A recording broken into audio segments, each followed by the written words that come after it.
for the motion. Stephen Fry, writer, actor, broadcaster, you name it, he's done it all, is going to be arguing for the motion.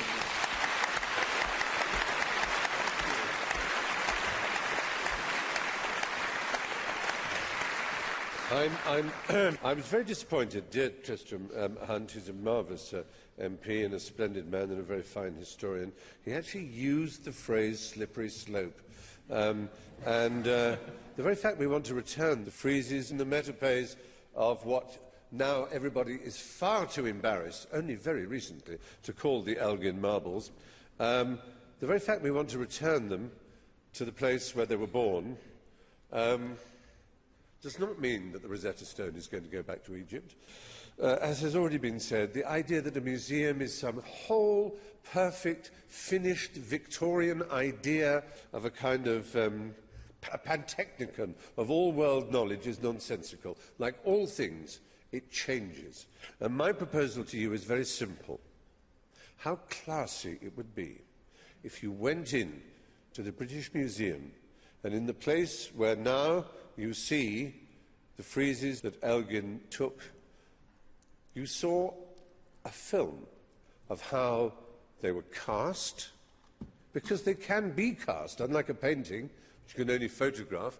So what you would see when you went to the British Museum, you would see a period, 200 years, in which we curated them beautifully. And they will then see the journey of these extraordinary pieces of Pentelic marble being returned to within 5 miles of Mount Pentelica, where the marble was quarried and where that extraordinary temple, the Parthenon, was erected, to Pallas Athene, the goddess of Athens. The reason it's important in Athens is because it's all about Athens. There are 192 soldiers on the friezes because 192 soldiers died at the Battle of Marathon. And it was between the Battle of Marathon and their own defeat at the hands of the Spartans, between that period, Periclean Athens, that saw the rise of everything that our culture now depends on. Philosophy, logic, Euclidean mathematics, empiricism, a refusal to take on trust anything that is told to you. Socrates died by that principle. History, algebra, astronomy, justice, the Areopagitica, the hill up to which they went to dispense their justice. Every citizen available to do it. By no means was it a perfect society. Women did not have equal rights. Pederasty was rife. But heck, I was at a public school, there's nothing new there. So, the fact is, everything our Enlightenment is predicated upon Athens.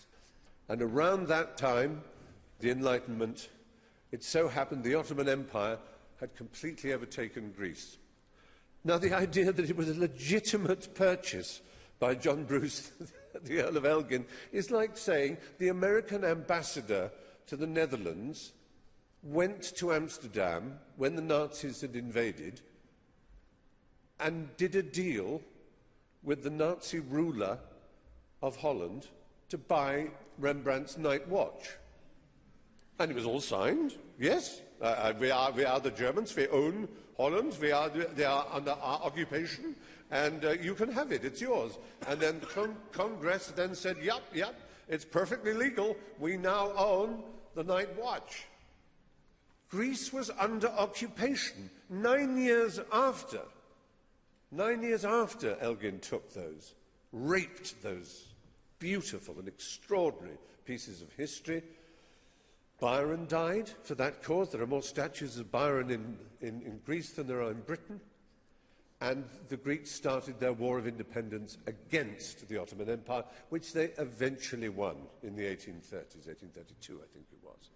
So, we're not talking about some simple business of an English ambassador doing a deal with a legitimate government who gave him the right to take away the stones of the temple that absolutely characterized and personified the greatest civilization the world had yet seen, the one